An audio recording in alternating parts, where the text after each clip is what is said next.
Hoje a gente vai falar da diferença de REURB-S e REURB-E. O que é a REURB-S? É a REURB social. E a REURB-E é a REURB de interesse específico.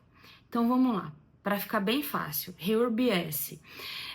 A gente tem, sempre que a gente for fazer a REURB, a gente já está falando de um núcleo urbano consolidado. O que é isso? É um loteamento, é uma área, é um bairro, é um núcleo onde as pessoas já estão morando lá, aquela área está sobre a irregularidade, então pode ser irregularidade por tamanho de lote, irregularidade por questões ambientais, os tipos de irregularidade a gente também vai falar numa outra aula. Bom, esse núcleo ele tá lá, as pessoas já moram, todas elas têm o seu contrato particular, elas já fizeram suas casas, ou seja, é consolidado, já tem rua, já tem, muitas vezes já tem até a infraestrutura, já tem energia elétrica, iluminação pública, enfim. Isso já tá ok, isso já faz parte do cenário urbano de uma cidade. Só que a hora que você olha para essas pessoas que estão lá dentro, né, que são várias pessoas morando, são várias casas ali dentro, o que acontece? A gente começa, o primeiro ponto que a gente precisa entender para começar a REURB é se ela é S ou se ela é E.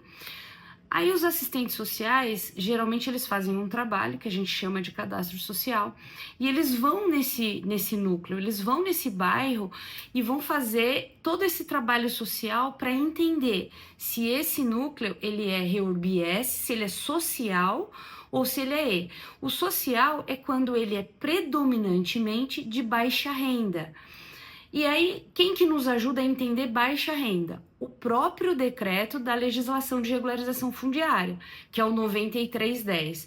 O decreto, ele diz o seguinte, se o núcleo, a hora que fez esse trabalho social e o núcleo, a renda da maioria, predominantemente como a lei pede, é menor do que 5 salários mínimos, esse núcleo, ele é de interesse social.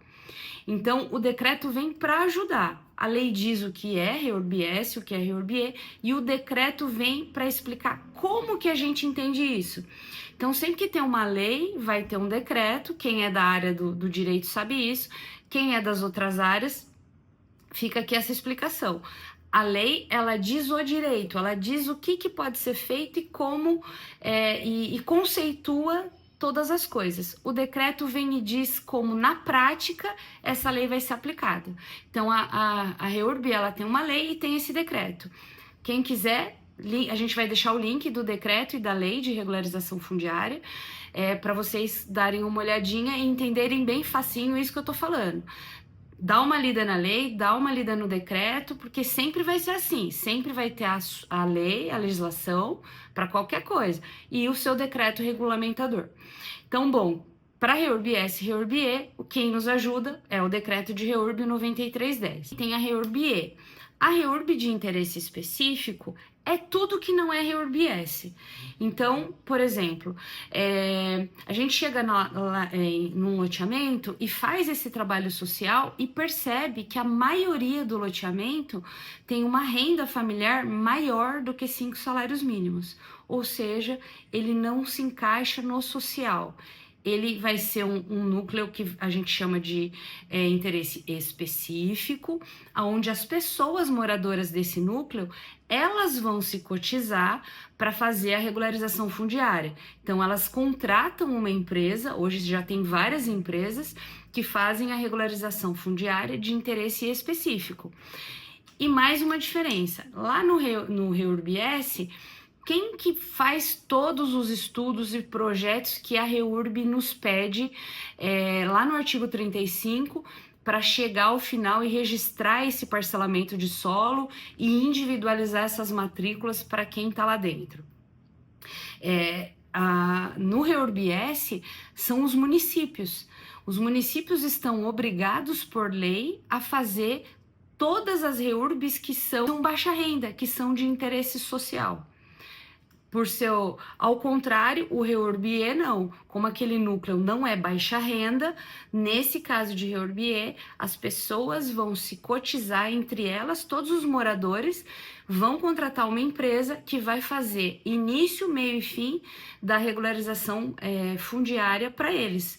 Então, essa é a principal diferença de Reurbier e Reurbier. Então, só para resumir, Reurbier, quando o núcleo ele é predominantemente de interesse social, ele é dito pela lei baixa renda, a renda per capita das famílias ela é menor do que 5 salários mínimos em sua predominância. Essa é a Reurb-S, de obrigação dos municípios e dos estados. E a Reurbier é quando a gente está falando de um núcleo que não é baixa renda. Ou seja, a hora que mediu pelo social, pelo cadastro social, verificou-se que eles estão com uma renda acima de per capita e familiar acima de 5 salários. Aí a gente encaixa isso no Reurbier, que quem vai fazer isso são as empresas particulares que hoje já estão surgindo aí no mercado. É isso.